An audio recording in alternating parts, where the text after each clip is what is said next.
Maseret Ktuvot, résumé du Daf Kaf Aleph.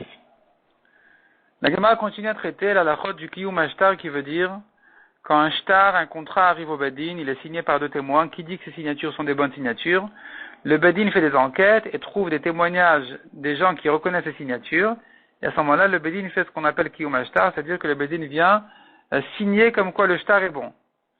Si maintenant, nous avons les deux témoins qui ont signé, qui reconnaissent chacun sa signature, est-ce que c'est suffisant ou pas? Selon les Chachamim, c'est suffisant. Selon Rabbi, c'est pas suffisant parce qu'il faut deux témoins sur chaque signature. Or, quand chacun reconnaît sa propre signature, il n'est pas suffisant.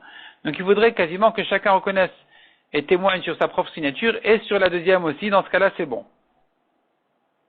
La Gemara dit que selon Rabbi, il faut dire que quand ils viennent reconnaître les signatures, en réalité, ici, c'est un nouveau sujet qui en fait, est-ce que les signatures sont bonnes ou pas bonnes?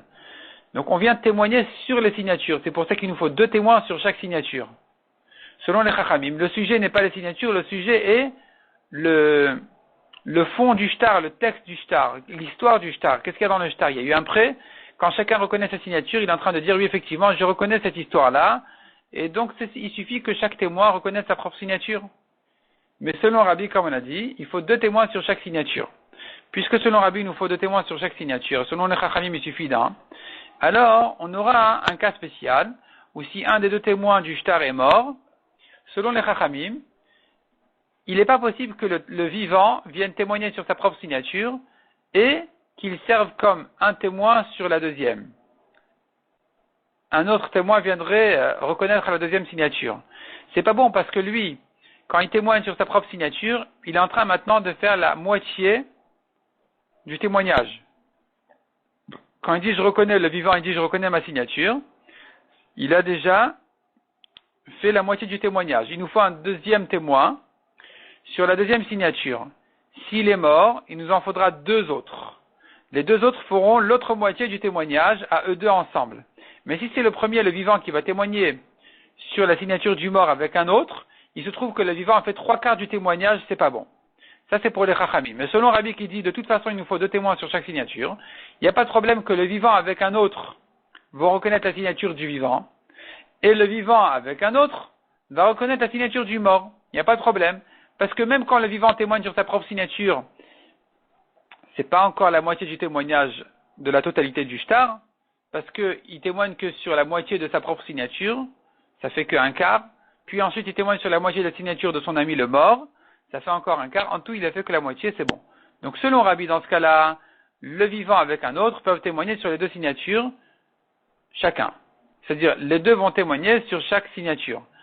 Selon les Chachamim, on ne peut pas demander au vivant, même avec un autre, de reconnaître les deux signatures, parce que le vivant, quand il a reconnu sa signature, ça y est, il a fait déjà la moitié du témoignage, donc maintenant il ne peut plus ajouter un mot dessus, parce que ça va faire trois quarts, la Torah ne lui a donné que la moitié. La Gemara dit cependant, si on n'a pas le choix, il n'y a que le vivant et un autre qui reconnaissent la signature du mort, comment on fait?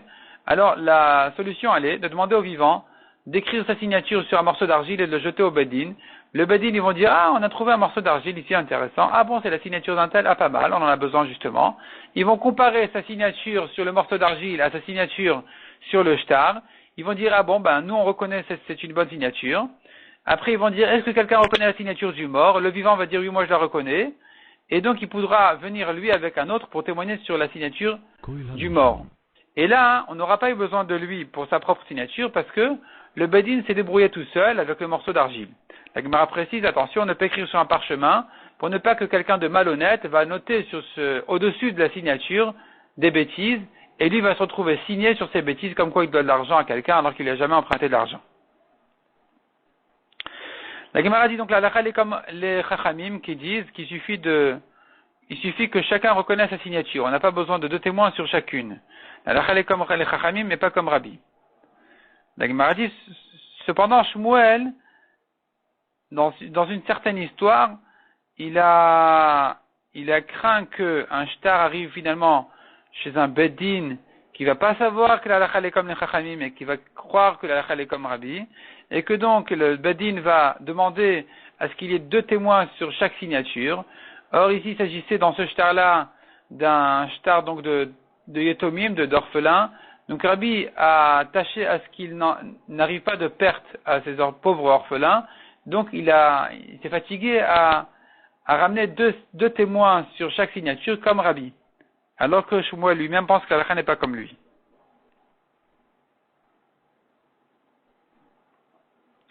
La Gemara dit encore, si maintenant un témoin reconnaît sa signature et le juge reconnaît sa signature, est-ce que c'est bon ou pas? La Gemara ramène là-dessus une marloquette et conclut, c'est pas bon. Que le témoin dit je reconnais ma signature et le juge dit je reconnais ma signature que j'ai confirmé ce shtar, parce que ce sont deux sujets différents, donc on ne peut pas les associer. La Gemara dit encore, s'il y a trois juges qui viennent valider un shtar, deux d'entre eux reconnaissent les signatures et le troisième ne reconnaît pas, avant d'écrire le texte même du Kiyum Ashtar, avant même d'écrire que le texte que les Dayanim viennent signer comme quoi ils ont reconnu que c'est un bon shtar, il faut d'abord que les deux juges viennent témoigner devant le troisième que nous connaissons les signatures, et ensuite les trois juges vont signer, donc nous avons vérifié que les signatures sont bonnes, et voici les trois signatures. Mais si ils commencent à écrire le texte, où les deux premiers commencent à signer, avant que le troisième n'entende de leur bouche qu'ils reconnaissent ces signatures, là, c'est interdit de le faire, c'est pas bon, parce que ça ressemble à du sheker. Ils ont écrit un texte comme quoi nous trois, on a reconnu que c'est un bon shtar. Alors il y en a que deux. Il faut donc que les deux d'abord disent devant le troisième, et voilà qu'ils sont trois à reconnaître que c'est un bon shtar, et donc on peut l'écrire et le signer. La Gemara déduit de là qu'un témoin peut devenir juge, parce que si nous avons deux sur ces trois juges-là qui connaissaient les signatures, ils sont devenus tout d'un coup des juges à confirmer le shtar. La Gemara ramène de là encore, voulait déduire de là encore deux halachot, mais la Gemara a repoussé, on n'a pas de preuve à déduire, on ne peut pas déduire de là plus que cette halakha, que le témoin puisse devenir dayan et juge.